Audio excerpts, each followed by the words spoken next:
Ang aking silid ay dagat, liwanag ng buwan, tanging saksi. Sa bawat pagluha, walang nakaririnig.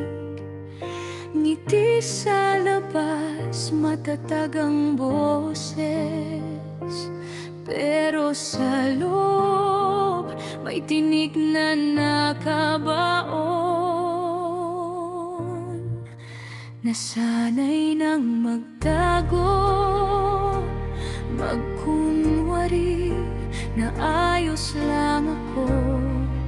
Walang dinaramdam, wag lang silang mag-alala, wag lang mapansin ang bigat ng damdamin na kailangang kimkimin. Ang aking silid ay dagat ng luhang tahimik, mga una ng sandalan, walang humahalik. Sa bawat patak, lihim na sumisigaw. Bakit ba ganito? Ang puso'y nagdurugo't natutunaw. Mag-isa sa dilim, pinipigil ang humagulgol. Takot na marinig ang sakit na umapaw.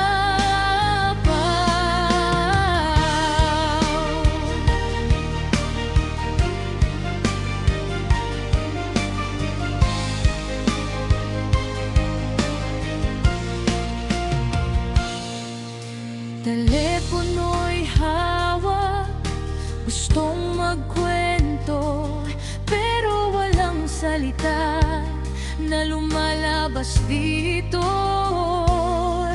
Mas piniling sarilinin ang bawat kirot, kaysa sa mata ng iba ako'y makitang kapos. Nasanay nang magtago, magkunwari na ayos lang ako.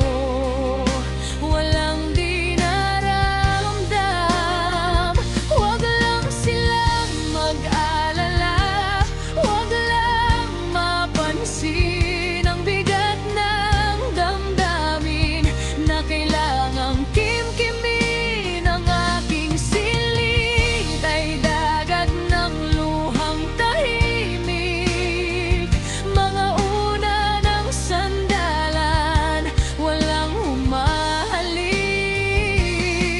Sa bawat patak, lihim na sumisigaw. Bakit ba ganito? Ang puso'y nagdurugo't natutunaw. Mag-isa sa dilim, pinipigil ang humagulgol. Takot na marinig ang sakit na umapaw.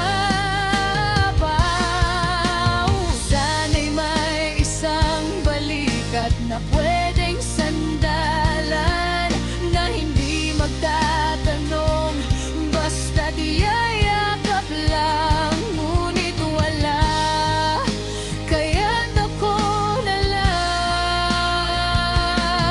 ang tagapawi ng sariling kalungkutan.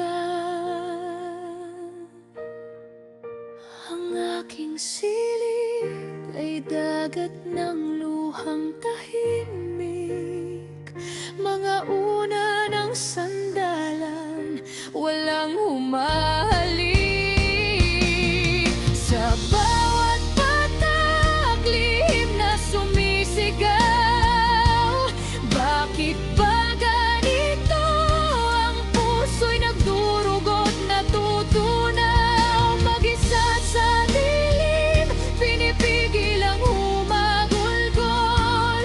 Takot na marinig ang sakit na